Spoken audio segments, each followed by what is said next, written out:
রোমে নিহত একই পরিবারের ৩ প্রবাসীর মরদেহ শুক্রবার সকালে ঢাকায় এসে পৌঁছেছে।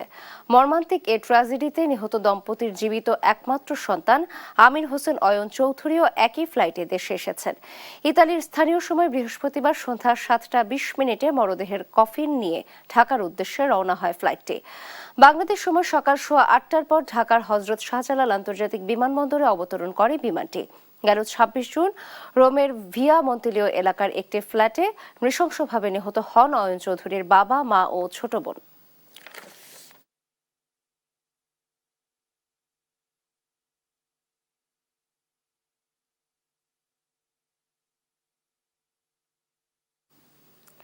ইতালির রোমে নিহত একই পরিবারের 3 প্রবাসীর মরদেহ দেশে ফিরেছে। এ নিয়ে জানাতে হযরত শাহজালাল আন্তর্জাতিক বিমানবন্দরে আছেন আমাদের সহকর্মী তন্দ্রা তারুণ্য। তন্দ্রার স্বজনরা কি বলছেন জানাবেন বিস্তারিত।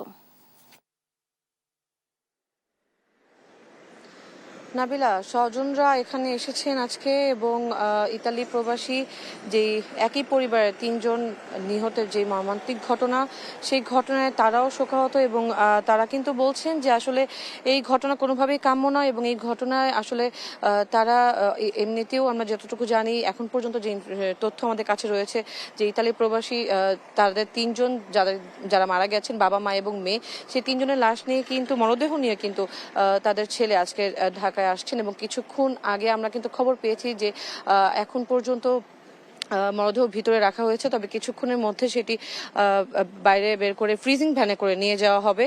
তবে যে স্বজনরা এসেছেন তারা কিন্তু বারবারই বলছেন যে তারা এর সুষ্ঠু বিচার চান, ন্যায় বিচার চান এবং এই ন্যায় বিচারের কথা যখন তারা বলছেন তারা কিন্তু বলছিলেন যে এই যে ইতালীয় পুলিশ এই হত্যাকাণ্ডের প্রধান সন্দেহভাজন হিসেবে শাহাদাত হোসেন নামের অপর এক বাংলাদেশি নাগরিককে চিহ্নিত করেছেন এবং তিনি কিন্তু এর আগেও যখন এই একই পরিবারের মানুষ তারা যখন এখানে বাংলাদেশে এসেছিলেন, তারা ঘুরতে এসেছিলেন, তখনও কিন্তু তাদেরকে নানাভাবে হুমকি দেওয়া হয়েছিল, চিঠির মাধ্যমে হুমকি দেওয়া হয়েছিল, এমন কথাও কিন্তু তারা বলছেন এবং এই ঘটনার সুষ্ঠু বিচার কিন্তু তারা চান।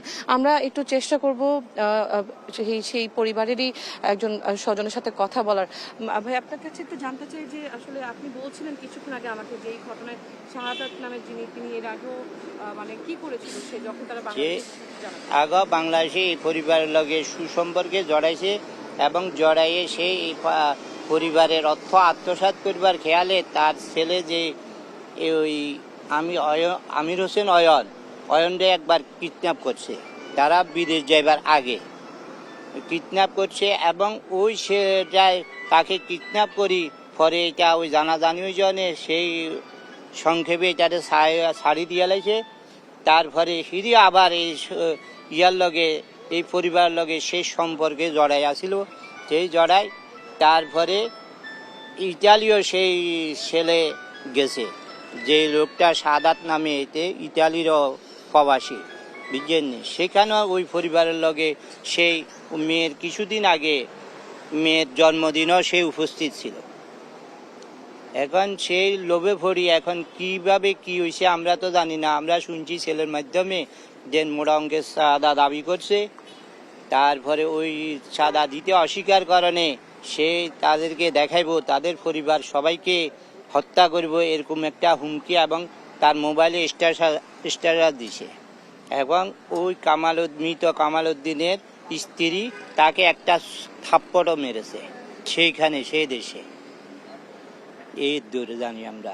আপনি বলছিলেন যে এর আগে যখন এই পরিবারটি ঘুরতে এসেছিল তখনও তারা চিঠি পেয়েছিল, চিঠি একটা দিছে পর্যাপ্ত পরিমাণ স্বর্ণালংকার এবং টাকা পয়সা যদি না দেয় তাহলে ওই মৃত কামাল উদ্দিন এবং তার মেয়েকে হত্যা করব এবং কামাল উদ্দিনের স্ত্রীকে ধর্ষণ করব।